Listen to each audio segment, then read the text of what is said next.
तर नमस्कार मंडळी, ही आमची सगळी चिल्ली पिल्ली बसलेली आहेत आणि हे आमचे सगळं हे आमची शानाई आहे. इथं आजी आहे आमची, या दोन सुना आहेत.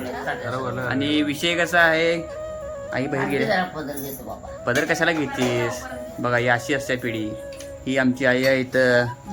आणि विषय कसा झालाय की सकाळी आम्ही कुठं पण असो, मी दादा कुठं पण असो, पण संध्याकाळी आमचा एक नियम आहे की संध्याकाळी आम्ही सगळं जेवण एकत्र घेतोय. तर आजचा मेनू काय आहे बघा, आज एकदम खास मेनू आहे. दादानं आमचा ब्लॉग केलाय मगाशी, त्याच्या चॅनलवर जाऊन बघा.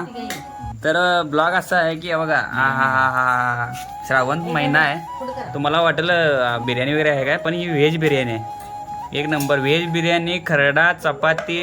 हे काय आमच्या आई वाटायला लागल्या. हे काय टोमॅटो, कांदा, कोबी मिक्स, परत शेवग्याची आमटी, आणि काय काय आहे, मेथीची भाजी, असं सगळं आहे. दही.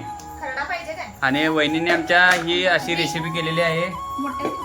एक नंबर रेसिपी आहे. तुम्हाला रेसिपी जर जाणून घ्यायची असेल, तर मला DM मध्ये टाका, नंतर आमच्या दादाचा ब्लॉग बघा, रेसिपी तो सांगेल. ओके मंडळी, एक भाकरी खाऊन सुद्धा जो समाधानाचा आणि तृप्तीचा ढेकर येतो, तो एकत्र बसून जेवण्यानेच येतो.